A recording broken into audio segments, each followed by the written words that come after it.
Go to overcomecompulsivehoarding.co.uk/online therapy to get 20% off your first month of cognitive behavioural therapy, with weekly sessions online with a therapist, in addition to worksheets, a journal, meditation and yoga videos, and unlimited messaging.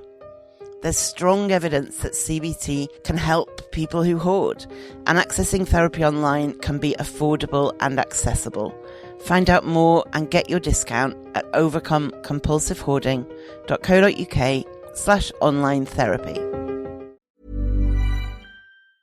Cool fact, a crocodile can't stick out its tongue. Also, you can get health insurance for a month or just under a year in some states. United Healthcare short-term insurance plans, underwritten by Golden Rule Insurance Company, offer flexible, budget-friendly coverage for you. Learn more at uh1.com. Think of all the sleep hacks you've ever heard. You could spend years trying them all, or you could instantly transform your sleep with Boll & Branch. They make the softest, most breathable bedding you'll ever feel. And it's all 20% off. That's their best sale of the entire season. Millions of sleepers love their buttery soft sheets, airy blankets, cloud-like duvets, and so much more. And you can try all of them for 20% off with promo code BUTTERY20. So hurry to bollandbranch.com today. That's BOLL and branch.com. See site for details. Rebag, your premier destination for luxury resale. Elevate your style with our curated collection of bags, watches, and fine jewelry. At Rebag, quality is our priority. Each piece meticulously vetted and verified by experts, ensuring your investment is nothing short of perfection. Buy and sell finds from the world's top brands, including Hermès, Chanel, and Cartier. Access expertly crafted and hard-to-find pieces that redefine luxury. Your next investment awaits at Rebag. Get 10% off your first purchase with code REBAG10. That's 10% off the luxury you deserve. Don't miss out. Head to Rebag.com and enter code REBAG10 at checkout. That's REBAG10.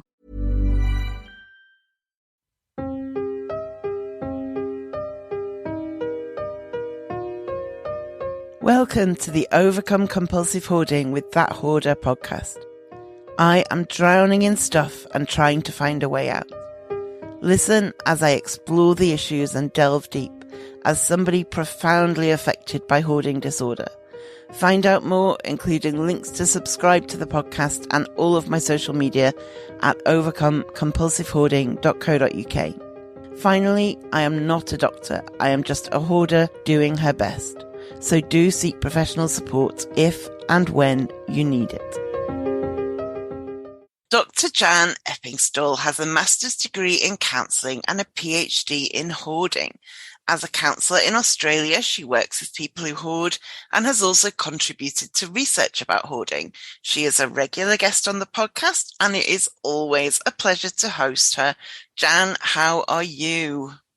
I'm fabulous. And yourself? How are you? I am all right, thank you. Excellent, excellent. So today, Jan and I are geeking out about another logical fallacy because we can't quite help ourselves, but it is very related to hoarding. And so what we're talking about today is called the sunk cost fallacy, which we are going to explain. So if you don't know what that is, don't immediately tune out. So it's the kind of thing that will almost certainly be familiar to listeners, even if they've not heard it called that. It's a way of thinking that can lead us to make poor decisions, and it's really deeply ingrained. Think of spending 50 quid in a casino and losing it all. If you're really logical, you cut your losses and you leave. But the sunk cost fallacy is so powerful that it tells you you've got this far, you may as well keep going, you've got to win it back. Or, and I've done this so many times in my life, you've been waiting for the bus for 20 minutes. You know, if you just go around the corner, you could get a different bus, but something in you goes, I've waited this long, I'm going to stay here and wait for this bus. It's why some people can't abandon a book or a film halfway through. They've already invested 2 hours in it. It would be a waste not to finish it. So, Jan, how would you describe the sunk cost fallacy? Oh, all of those things I have done many times. I think I may have said before that my first degree was a Bachelor of Economics in the early 90s. And I think if behavioural economics had been a thing then, I might not be here, or I might be here talking about this very thing. I don't know. But it does fascinate me that for so many years economists tried to make us believe that there was such a thing as the rational consumer. I just thought it was bizarre when I was studying it. I was going, rational? No one's irrational. It does not happen. So that's why I love this type of discussion, because everyone falls prey to cognitive biases. But the sunk cost fallacy is a cognitive bias that sees us continuing a particular behaviour despite evidence that it's not effective, because we have previously invested, air quoting here, significant resources, time, money, and or effort. And if we step away from our investment, it will become a loss. So it's got so much in there that is just related to our thoughts about our stuff. So the sunk cost fallacy can lead us to stay with a partner when the relationship's unhappy because we've already invested years of our lives with them, stay in a job we hate because we spent a year doing a training course for it. How is that kind of irrational thinking so prevalent in the general population? Yeah, I like many of these kind of cognitive biases, like the sunk cost fallacy, the thinking's kind of actually hardwired and built into our preferences. So often they're a heuristic, which is just a fancy word for a mental shortcut that helps us make decisions quickly. Unfortunately for humans, our emotions kind of get in the way. I just read while I was doing research for this podcast, one study indicated that it might be a way to compensate for the constraints of limited memory. And I've kind of thought, that's an interesting idea. I mean, you've probably all thought this, I'm sure. I've been doing it this way for so long. I trust that there's kind of a logical reason for the original decision to behave this way, even if I can't remember it. And besides, I've invested so much time and effort perfecting this behaviour. It'd be a waste to stop now. I'll just keep going. I find power cables, and I think there must be a reason I kept this. I don't know what it's for. There must be a reason. I'd better still keep it. Well, they came into the house somehow. Who knows how? And you think, well, yes, I must have some device that these connect to, and I'll want it. I know when I and when I throw it out, I'll need it immediately. Oh, and that whole, well, I've kept it this long, there must be a good reason. I'll continue to keep it, even if I have no room or use for it. Exactly that. Just the fact that I've had it for so long, for as long as I can remember, it means I kind of don't have to rely on my memory for the reason why. I often think, isn't that self-evident? I wouldn't keep something just because. Would I? Yes, that's exactly what I do, and we all do. We don't rationally think about the opportunity costs of keeping things or continuing the behaviours. That is the consequences of it. The opportunity costs are usually the consequences of continuing the action. And we don't think about what we can't do because of the clutter or what not being able to do something actually costs us. We only think of what we could do with the stuff. We don't look at the probability of us actually doing it. So we kind of think, we've got all these objects that we can do things with. Am I actually ever going to do it? That's not something I ever kind of calculate the probability of. Or, I've been working on this embroidery as a gift for my nephew for 30 years, and he's now 33. This is not autobiographical at all. He has a baby of his own. So I can't waste the time and money I've spent on it now. I must keep it and I must finish it, even though it's unfashionable and daggy now, and I wouldn't give it to anyone. So, oh God, that's on top of mind at the moment. I'm thinking there's things that I've created or half created, and really it is only about my inability to step away and not complete something. That is the only reason it is still in the house.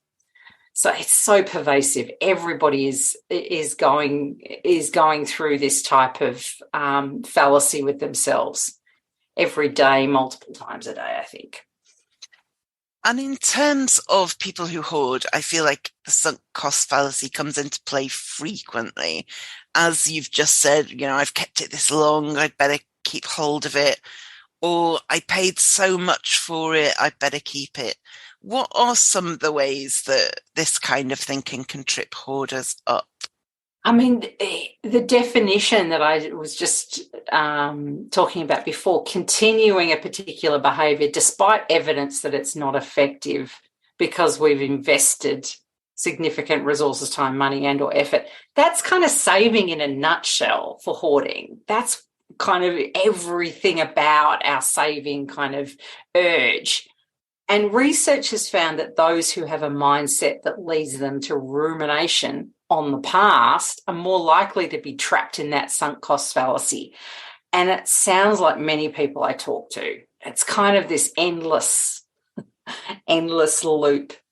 The other kind of things we've talked about, I've kept it this long or I've paid so much for it. Another thing that people often, I believe, hold on to things is I've wanted this for so long, I have to keep going. That kind of this opportunity of something that comes to mind when I think of stories I've heard about projects that kind of take over someone's life, like building a house with your bare hands. The person feels like there is no choice but to keep going, even when there's kind of no end in sight, and they almost become as one with the project. This is how I define myself. And if I stop, even though really now I don't, my family's gone and I'm the only one left and I'm still here, working on building the house with my bare hands. I see that a little bit. Or perhaps I spent years collecting these thingies. I can't stop now. Not only that, if I ever consider selling my collection, I've got to recoup the cost of my time and effort because otherwise I've actually lost money. I spent hours scouring op shops or whatever it might be. But we equate the time, effort and money put into something as representative of its worth, don't we? We kind of equate those two things. But that may not be monetary either. It could be emotional value. And I think that's what makes it super hard for people who hoard. I think we've spoken about this before, about upholding our rigidly held values can take so much time and effort, like that environmental perfectionism, that we feel we are worthy and morally superior purely based on the effort. It's such a laborious task, so that must mean that we're better people. And researchers have found that people who subordinate their pleasure, if they will subordinate their pleasure if it means avoiding waste. They will not be as comfortable, not be as happy as long as it avoids waste. And that again is kind of hoarding in a nutshell. I think it's quite pervasive and it can trip you up in lots of different ways with hoarding. The thing you said about something you wanted for a long time made me think of when I was a kid. I really wanted this knitting machine. It was like a children's version of a knitting machine, and I really wanted this, and I wasn't allowed it because I was told like I would be interested in it for 3 weeks and then never use it again, which is probably accurate. But then about 10 years ago, I saw one in a charity shop, the exact one, and I was like, I've got to have that, and I bought it. I have never touched it since. But there was something in me that felt like I was almost like closing a circle, whereas in fact, what I was doing was buying something else to sit in the spare room. It's it's that whole closing the loop on a want or something that you could have been, or it's really interesting how we just can't seem to let go of that. And that's a perfect example of it. It might have fulfilled something in you back then, and that would have been lovely. But now it's kind of, you're no longer that person. You're a different person. I'm not 10. You're not 10. Yeah. Well, So let's look some more at how the sunk cost fallacy can lead to problems. The Decision Lab website, which I will link to on my website, says the sunk cost fallacy means that we are making decisions that are irrational and lead to suboptimal outcomes. We are focused on our past investments instead of our present and future costs and benefits, meaning that we commit ourselves to decisions that are no longer in our best interests. So how does this kind of thinking get so ingrained? I think we're often, one of the things I was thinking when I was researching this is we often are overly optimistic about the odds of kind of making our money back or kind of having a win out of something that we've held on to. However, you know, if we acted rationally, only future costs and benefits would be taken into account, because regardless of what we've already invested, we're not going to get it back, whether or not we follow through or not on that decision. So it is the emotions that get in the way. I think that's why it gets so ingrained. It's embarrassing to give up once you've taken something so far. And that's what we feel shame and our pride takes a hit. So I think that's why we often double down, because the emotions are in the way of our decision making, which is why I always thought it was bizarre that we were the rational consumer and we would be thinking about everything according to, you know, economic laws and rules. We just don't. Emotions are what make us human, and it also makes us make bad decisions. And so giving up on a book, a relationship, an item is saying I misjudged or I was wrong. Keeping hold means I was right. And I can delay feeling bad about it, although in so many other ways it's not doing me a service to hold on to it. I've always found it so hard to put down a book that I've not enjoyed. And now I kind of have some rules around that for myself. I kind of think if I read the first chapter and it just doesn't grab me, it's okay. It's okay. I can put it down. And there's ways to do that now. You know, you can get the first chapter as a sample, you know, via an app. And at least then you think, oh, no, that wasn't, or I'm not ready for that. I'm not ready to read that at the moment. I'll just leave it over there. But we often will buy things and feel that we absolutely have to use or engage with it, because if we don't, then it means we've made a mistake, and we just do not want to believe that we make that many mistakes in our lives. And it's like I talked about in the episode about avoiding discomfort. When we avoid one kind of discomfort, we're just creating other kinds of discomfort for ourselves.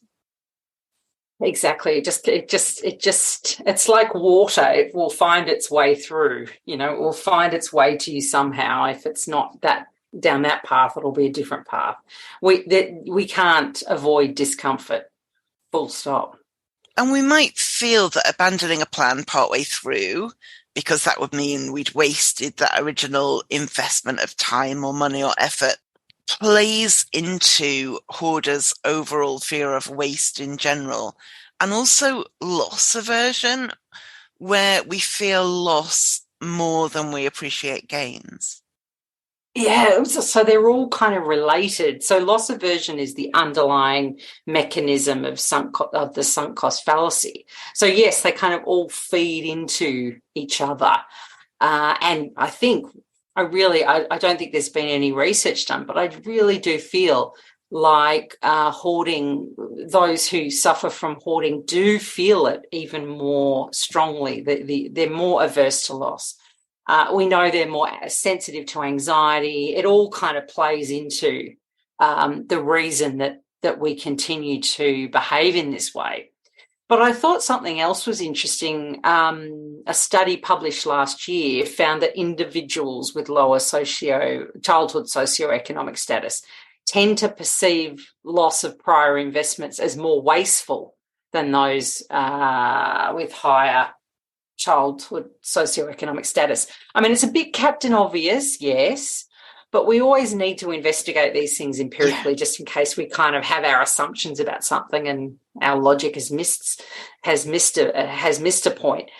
But that totally makes sense, because really we have been taught as children every little bit counts and I can't waste.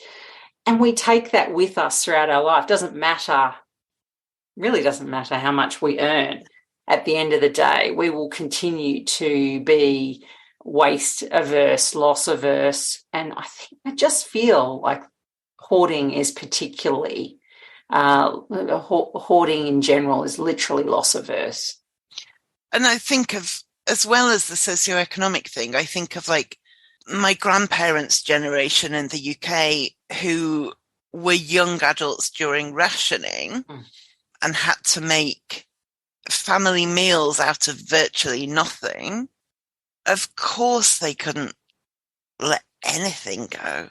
Not that my grandparents were hoarders, but that mentality of a small waste is huge. Yes. I mean, just keeping the, I've noticed my mum doesn't do it now, but keeping the paper off the butter, because you use that to grease the pans or whatever, and I found myself doing that, going, I am doing that. I don't need to do that.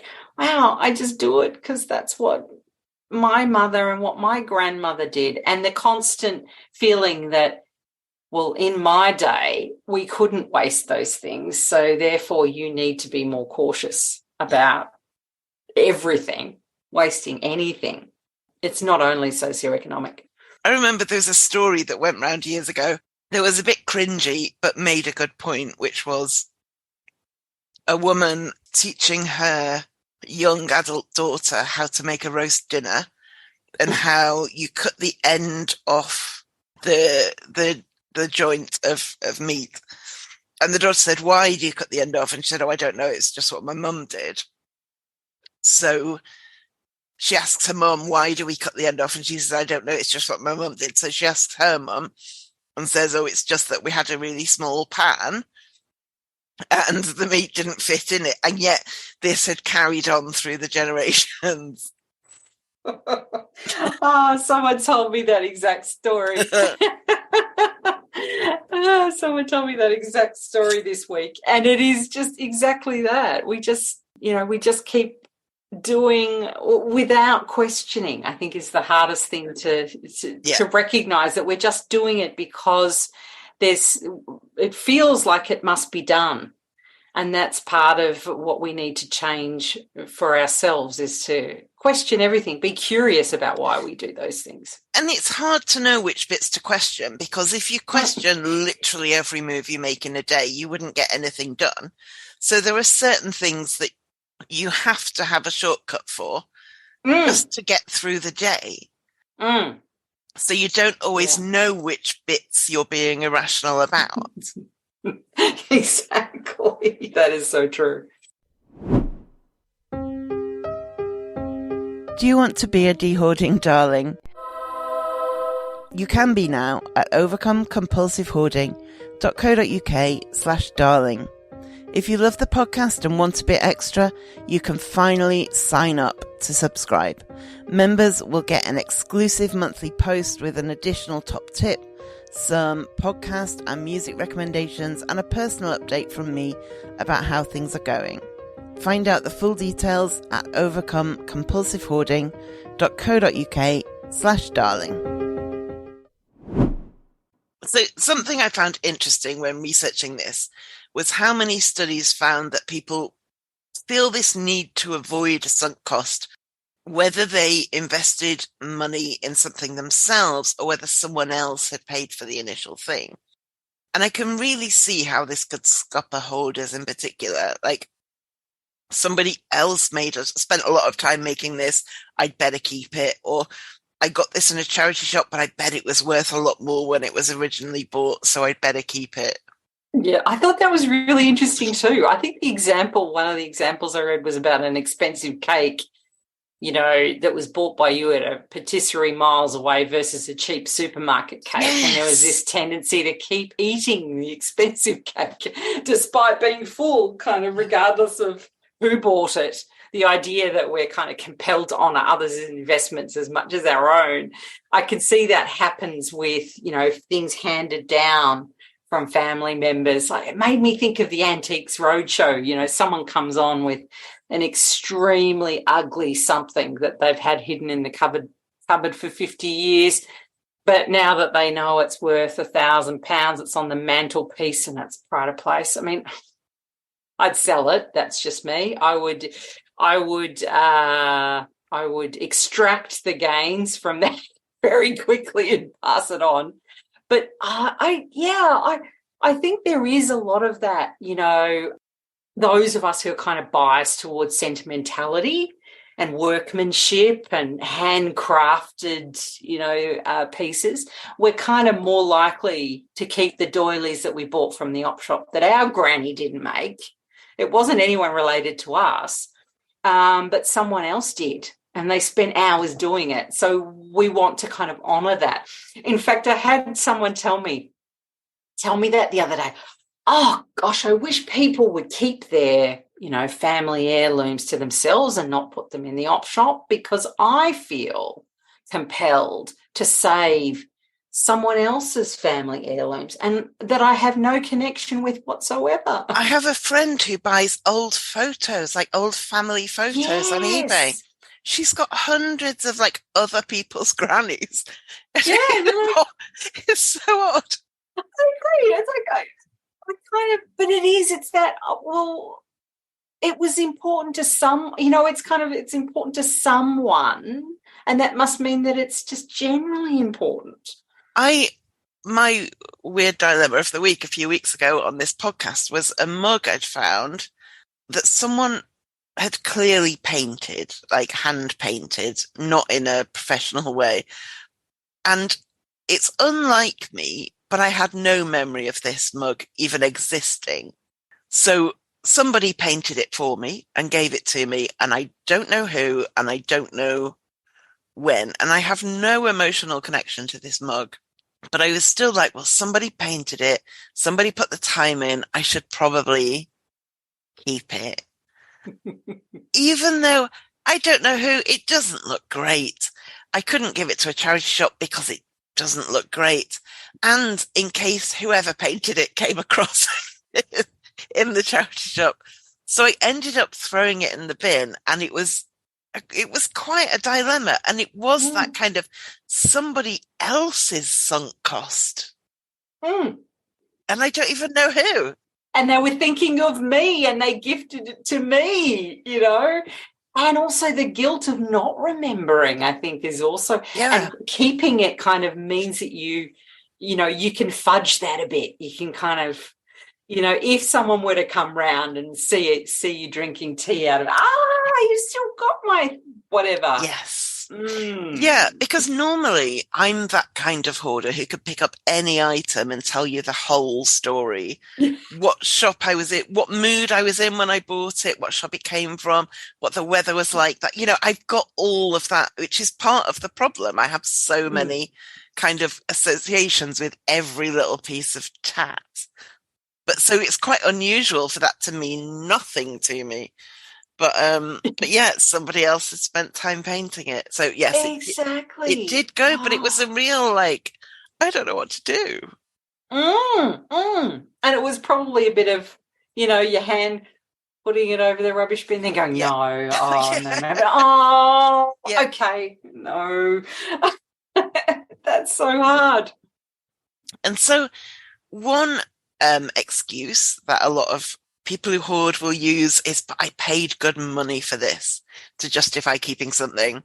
It would be a waste to get rid of it. This is fully the sunk cost fallacy in action.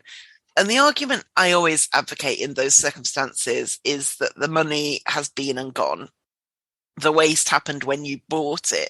Getting rid of it now doesn't make any difference to the waste that happened then. And so when the waste happened long ago, what we do with the thing now has no impact on that. Similarly, we might think it's taken up space for so long, I should keep it to justify it having existed here the whole time. Or even like I've paid to store it, I can't get rid of it now.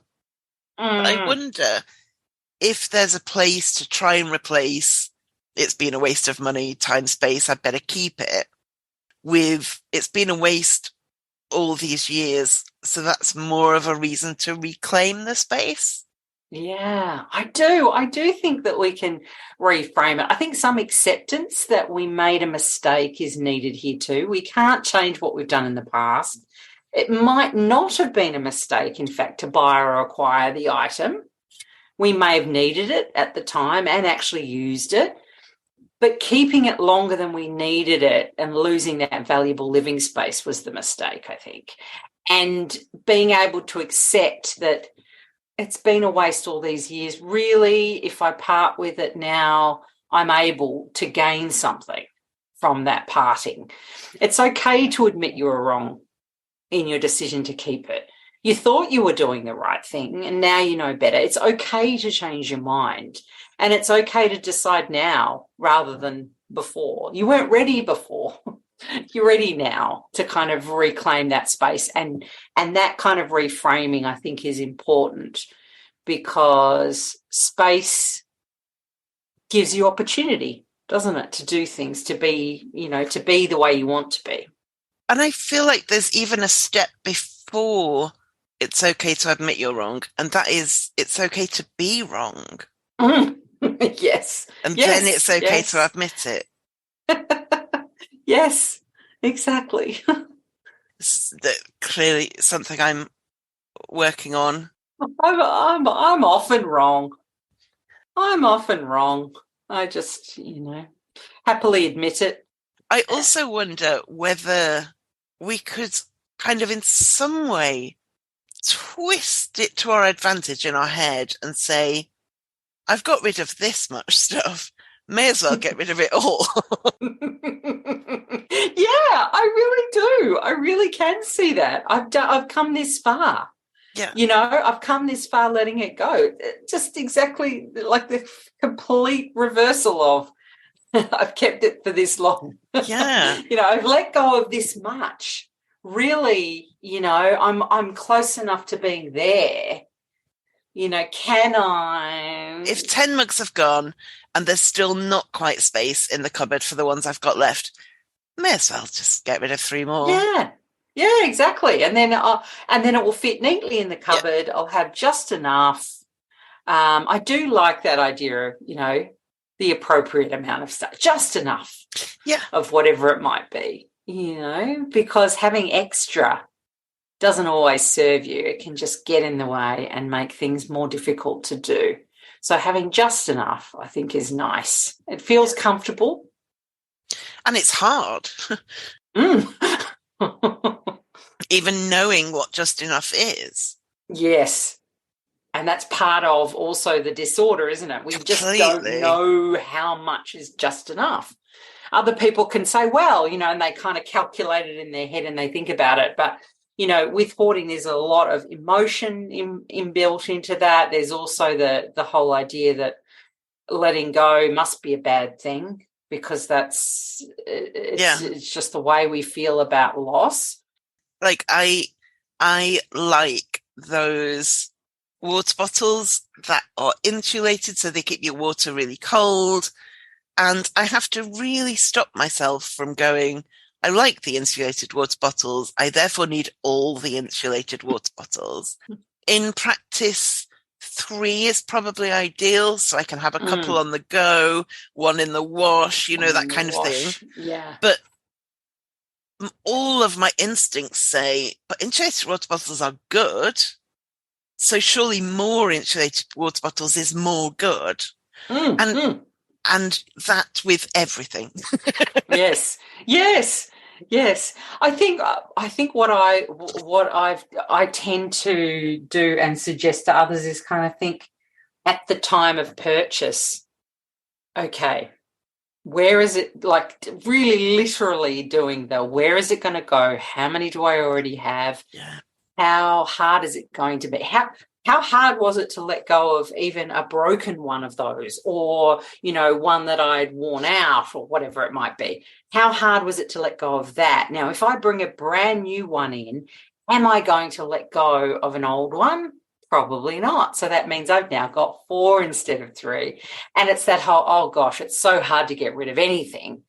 I think I'll wait until I really need it and then I'll get it. But I've often done that. I used to do that a lot. I'd buy new shoes, but I'd still have a pair that were perfectly fine. And so I'd keep wearing the perfectly fine ones, or I would just stop wearing the perfectly fine ones, wear the brand new ones, feel guilty because I've wasted the other ones. Ugh. Yeah, and I tried to implement a rule that if I was replacing something, I had to throw away the thing before replacing it rather than after, because I knew that I always promise I will throw the other thing and then I don't. But what I found, I'm still working on it, but what I found is that the fear in my brain says, if you throw it away and can't get a replacement, then you have none. And so I feel like it's a good idea in theory, but my brain isn't quite on board yet. Yes. Or even if you go to the shop and it's out of stock even, you know what I mean? Then there's that I'm without something. I'm without, And that can be hard to cope with, that fear of really not as you say, even if you can't, it'd be way worse if you couldn't get it anymore, if they discontinued it or whatever, but that it's just as bad as if they don't have it in stock. And it's like this panic, fear, scarcity, panic. And we are going to talk about scarcity in a future episode, aren't we? Yes, we are. Scarcity. A lot can happen in 3 years, like a chatbot may be your new best friend. But what won't change? Needing health insurance. United Healthcare Tri-Term Medical Plans, underwritten by Golden Rule Insurance Company, offer flexible, budget-friendly coverage that lasts nearly 3 years in some states. Learn more at uh1.com. Hey everyone, I'm Craig Robinson, co-host of the Ways to Win podcast, alongside my good friend John Calipari. I've been on the go recently. Phoenix, Kansas City, Chicago. If you're like me and have a home but aren't always at home, you have an Airbnb. Hosting your home or a spare room is a very practical side hustle. If you live in a big game town, you can Airbnb your place for fans to stay in. Your home might be worth more than you think. Find out how much at airbnb.com/host.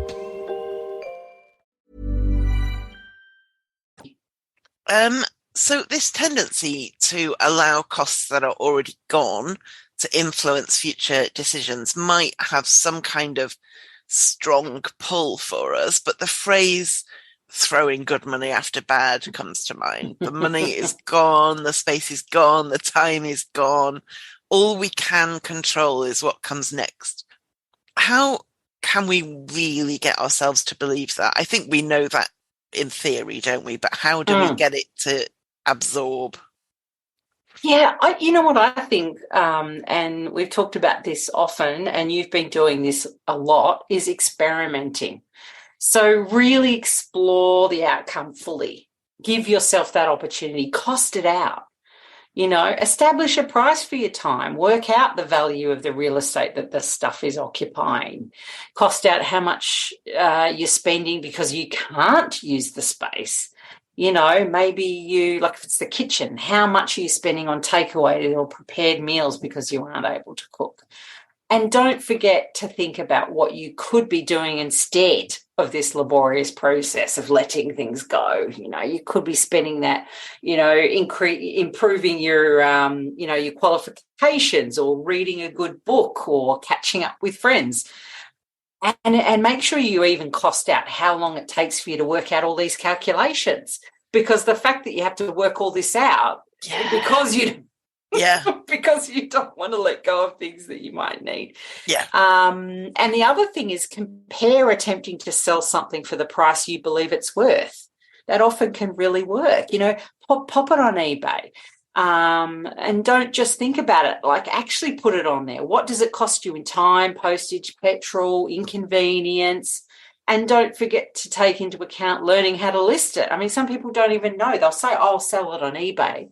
And you ask them and they're, oh, I've never done it. I don't know. Yeah. And that's a big gap in your in your process. I've been getting rid of recipe books recently. And I'm keeping a handful, but I'm getting rid of most of them. And a couple of them I've thought, I wonder if this is like worth selling, just the odd one. Yes. And there are two ways you can look. You can put it into like Amazon and see how much the secondhand ones are selling for. Or on eBay, you can do a search for like completed items and see how much that thing sold for. In the past, just to get an idea of whether it's worth doing. Whether it's worth it, yeah.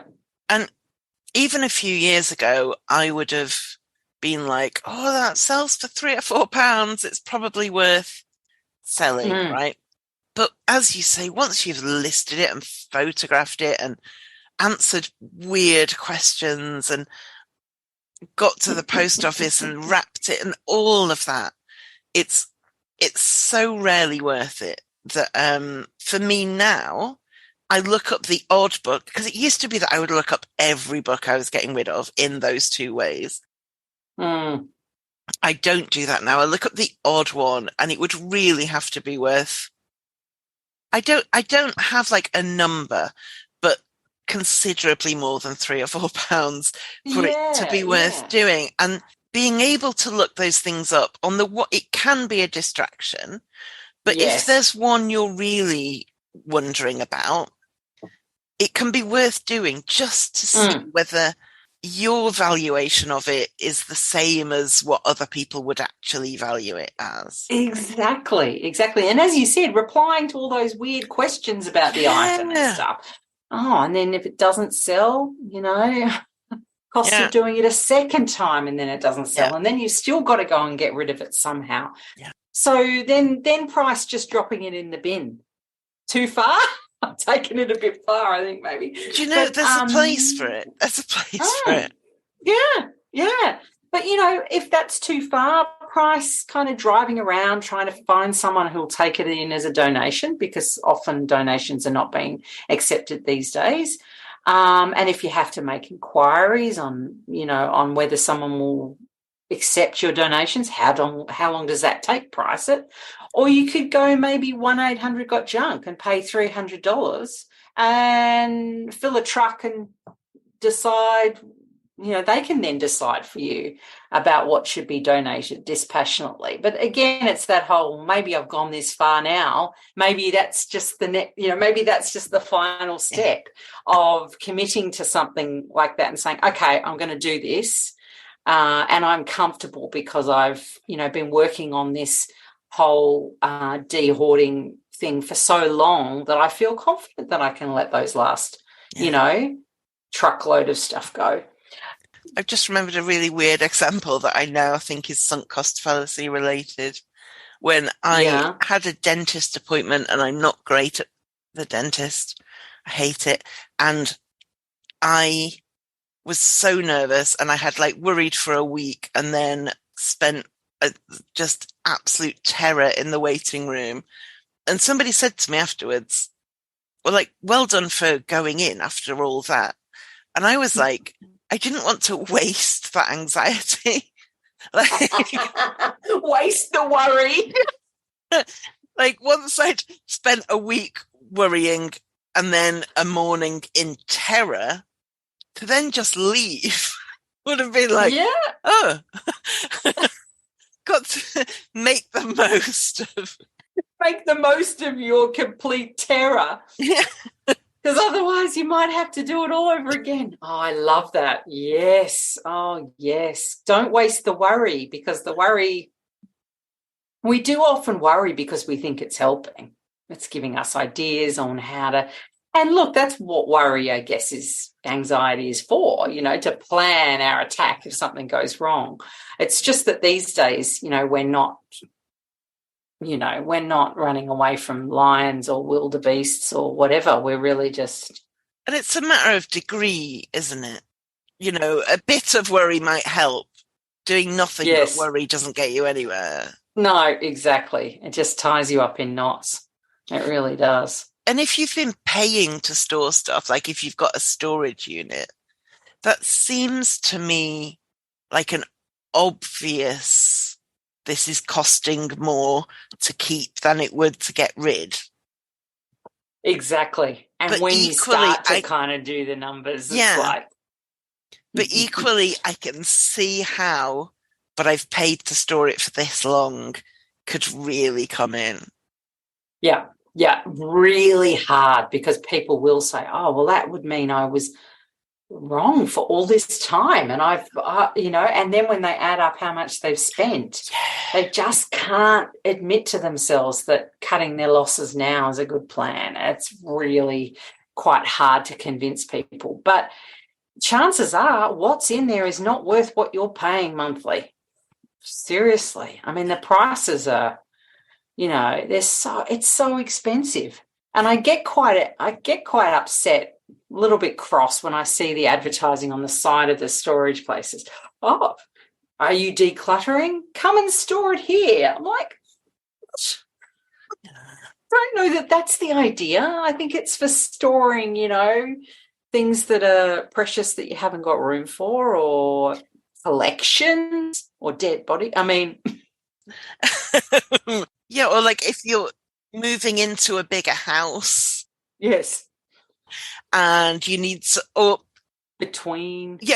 I'm houses. trying to think of how to word it. Yeah, like you've moved from a big house to a temporary small house, and then you're going to be moving back into a big house. Then you store your stuff. That makes sense to me, for 3 months while you're moving.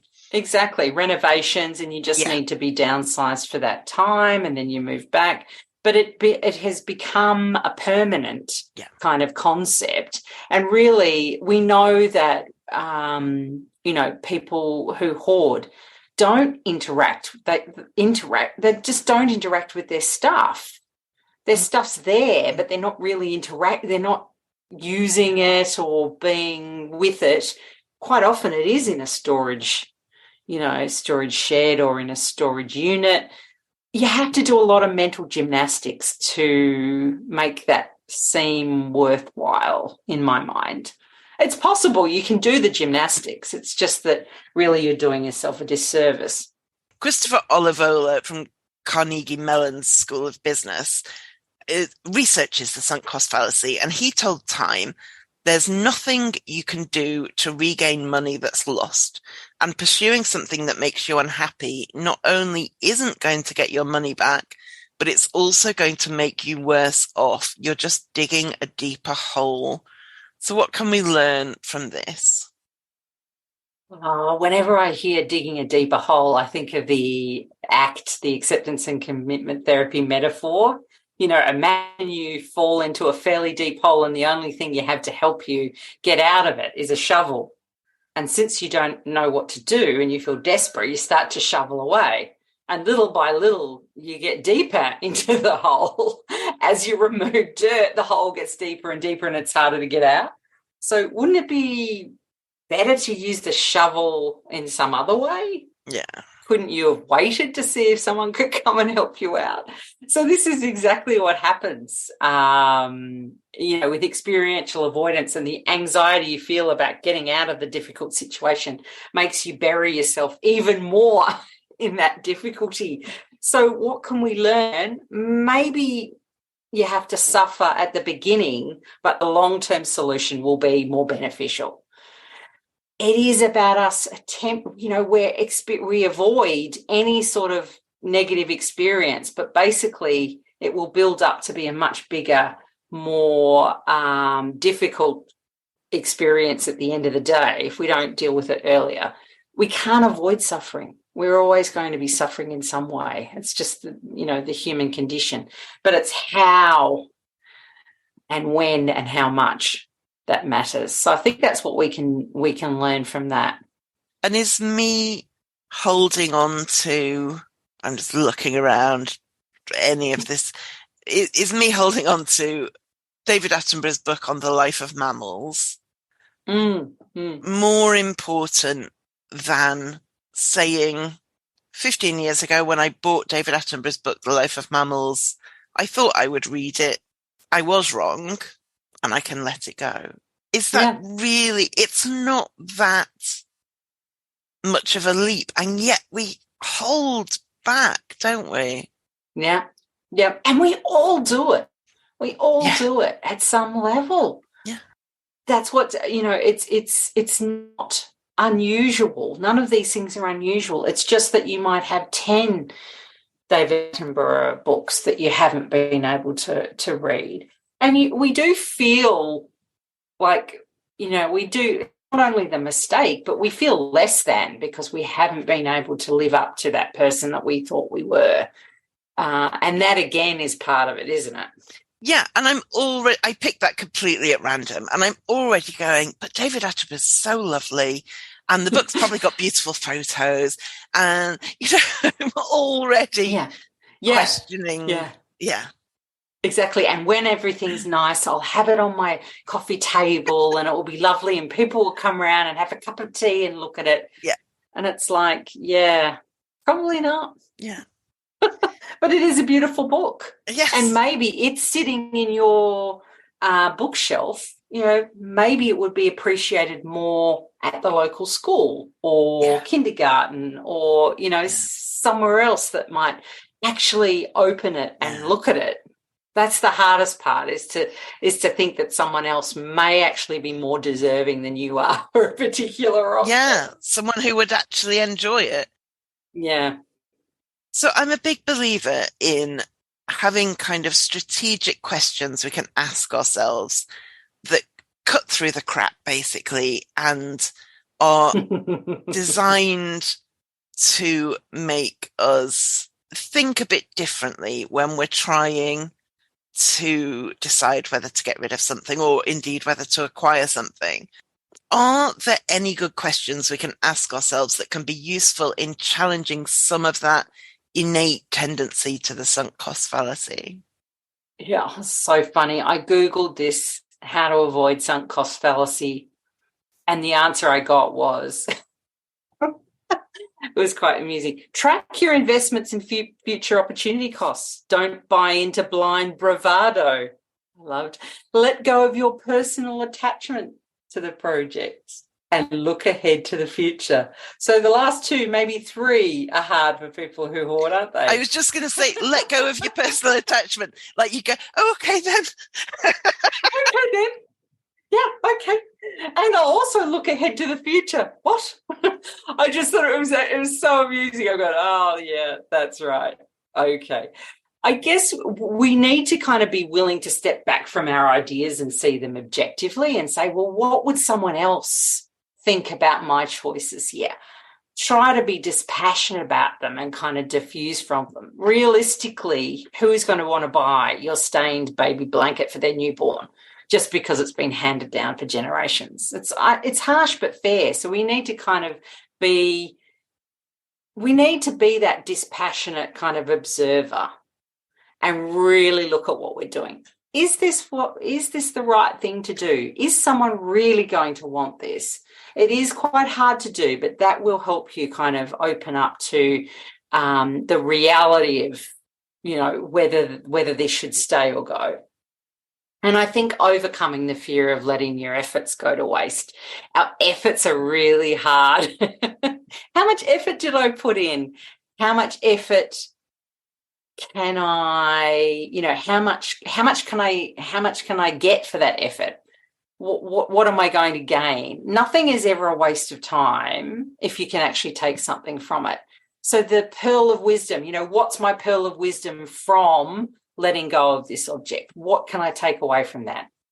I now know that puce is not my colour, or a pencil skirt wasn't a good idea, or, thanks, I now know that. I'm going to remember that next time I go shopping.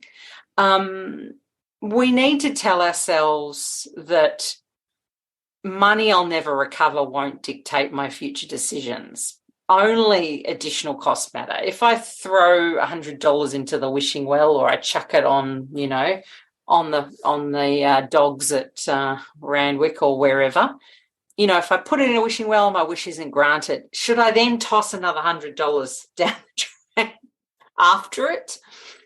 No. Is this really worth following up with more costs?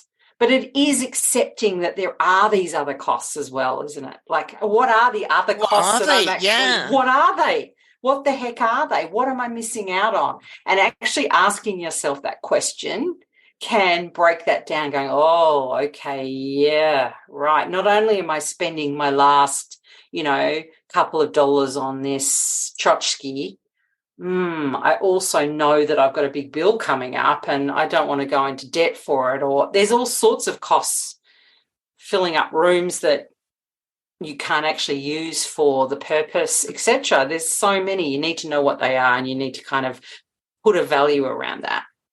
And even like, if I can't do a repair in my home because of the stuff, then in 10 years' time, it might be a much more costly repair. Yeah, and also it may mean that the things that you do really care about, the things that are really important, crushed crushed or hurt. I think that's one of the hardest ones for me, is like, I see these things and people uncover these amazing treasures, and I think I totally agree with you. Those are beautiful, and you need to keep them and you need to display them.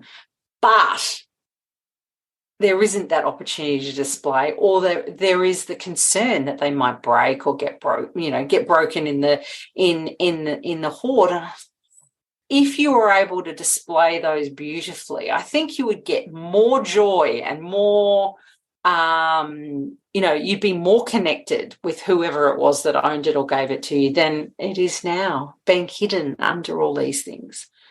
That's really hard, though, for people to cope with.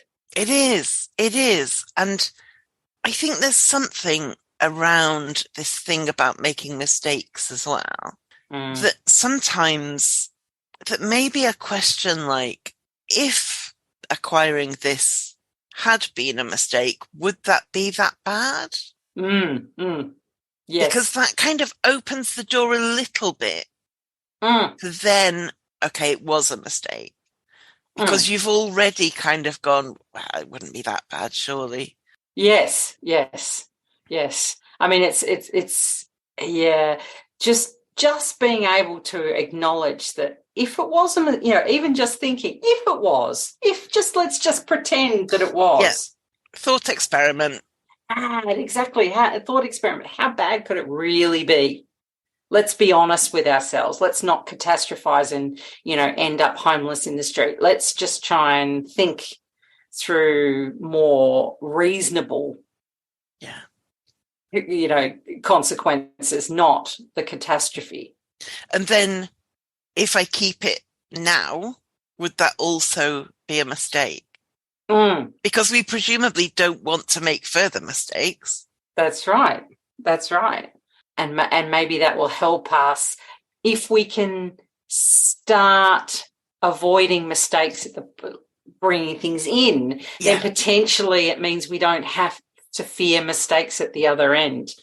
Yeah. I don't know. That's how I kind of think of it. That's how I've been kind of managing my stuff, because we all have to manage our own stuff. I mean, we all have the same concerns, and I certainly do. Given that my mum's downsizing, I'm trying to make room for some of those things that I want in my life from her home. So it meant that I had to let go of a lot of things that really had just been avoided decisions, just sitting. Yeah. Whereas if it was me, I would be thinking, these are things I really want from my mum's house. But I wouldn't then go to, so what do I need to get rid of in order to fit them in? That's the kind of disconnect, isn't it? That I would be like, how can I would probably ask, how can I make space? But that would be moving things around. It wouldn't be one in, one out. Yeah, because I always kind of look at the home and go, oh, that really looks, there's too many things there that draw my eye. So I want to reduce what's there, so I'm really focusing in on that beautiful object or whatever. But I think that's not necessarily the way people who hoard think. It's more, well, I've got it, I have it. Even if it's not displayed beautifully, at least I won't feel the fear of either making a mistake or having a loss, etc. Yeah, I think that fear of acknowledging a lot, the fear that we have of acknowledging a loss can keep us looking backwards as well at events that we can't kind of change, where really what we should be interested in is what's coming next, what's happening next. We can't change the past. We can only do what we can do now to make the future better, I guess. It's really that forward-looking rather than backward-looking, which is hard to change because it's a mindset, isn't it? Yeah. And if something is important to you because it belongs to somebody you've lost, getting rid of the thing doesn't make them any more gone. You know, it's awful that they're gone. The thing isn't the awfulness. The awfulness is that they're gone, and keeping everything they ever owned. I get, you might want to hold on to a couple of things from somebody who's gone. That all makes sense. But keeping everything doesn't mean they're still there. No, it doesn't make them any less gone. And it doesn't make, it means that nothing's special. Everything's there and nothing's special as well. I do really like the idea of, thinking about that person and their essence and who they were and really pulling out things that just represent that. Like my dad, it might be a fountain pen and, whatever it was, I don't know, a weird kind of picture of him, a caricature picture that I've got up there. I've got about 3 or 4 things like that. Like it's just a couple of things, and those connections that you have in your mind will just open up like a flower when you look at it. But if you've got a whole rummage of kind of stuff, that doesn't happen. The loss almost feels more painful. Yeah, I know I've talked about this before, but I'm going to talk about it again. After my grandparents died and my family was going to their house to sort everything out, I couldn't go for various reasons. And so was asked, is there anything you want from your grandparents' house? And I thought about it. And there were 2 things I really wanted that I fully associated with them and still look at and just are perfect. And I was very lucky that I didn't have to go to the house and sort it out, because I know that the minute I was in there, I would be going, I have to have this. And I definitely have to have this. I can't not have this. But if you do have to sort out a house after somebody's died, I think as a thought experiment, before you go in, saying, if somebody asked me, what 2 things do you want? The answer to that is the essence of those people for you. Yes. And the rest of it is extraneous. And what was like perfect for me, would be something different to another member of my family, because we all have different associations and meanings. Exactly. So even if you do have to go in and do the physical sorting out, if before you go in, it's crucial that it's before you go in, you think, what would those items be? I feel like that would help. Yes, really, really sitting with it and kind of, and I'm trying to think about my mum and my dad, and that is exactly, there's probably 3 to 5 things that really, you really feel their essence when you look at them or when you touch those things. And that's it. If you do it before you go, then you've got a much better chance of selecting the things and not coming away with all of those extraneous items that will be really hard to get rid of once they're in your own home, because then it's, wow, but that's grandma's or that's dad's or, the more And I know that's diverted a bit from sunk cost, but it's a big issue that a lot of people face, that kind of associations with a person. Mm. And then once you've kept it for a while, the sunk cost comes into play, because I've kept it for a while. I must have kept it for a reason. I better keep it because I've kept it. And that's where you need to start asking, does this serve my future? And it also becomes the next generation's, oh my goodness, we've kept it, we must keep it because mum kept it and it was grandma's, and then it just keeps on going down, down, down. And it'd be hilarious to know what grandma really thought of you keeping that object. She'd probably just think, well, that was crazy. She might have kept it because someone gave it to her, but she hated it. Exactly, I know. If you were able to ask them. But it's then you've kept it, and then it becomes, well, I've kept it this long now. Yeah, it is. It's a tiring thought, the whole sunk cost fallacy. It just makes you feel tired. And it's so often the case in the discussions we have that these kind of things affect everybody, but then hoarders maybe to an additional or more intense degree. And this is another one of those, isn't it? Exactly. It is. It really is. It is something that we all struggle with, but in the hoarding mind, it just seems to impact that exponentially more, and just across more objects and more areas of their lives too. So, Jan, if people want to find you online, where can they do so? They can find me at Stuff_ology on Instagram, Twitter, and Pinterest. And you can pop over to Facebook if you like, Stuffology Consulting, and drop me a line. I don't mind. I like having emails in the inbox. jan@stuffology.com.au. And do head to stuffology.com.au to sign up for the email list, where you get a weekly email on a Sunday full of wisdom. Correct. Although this week it was late, but I did do it. And that's what counts. And that's what counts. Thank you, Jan. Always wise. Thank you for having me.